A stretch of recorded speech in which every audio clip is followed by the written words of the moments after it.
Sa ibang balita, second cropping season ng bigas sa Manaoag, suportado ng Department of Agriculture. Para sa detalye, alamin sa ulat ni Idol Denise Brillante. 104.7 IFM Report.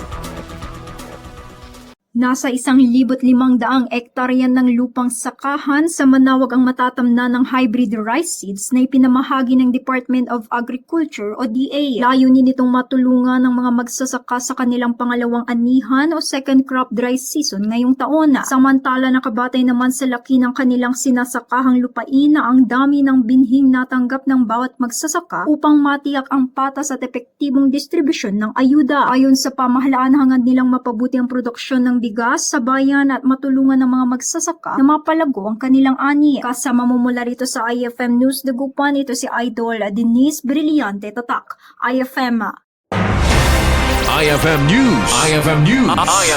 IFM News.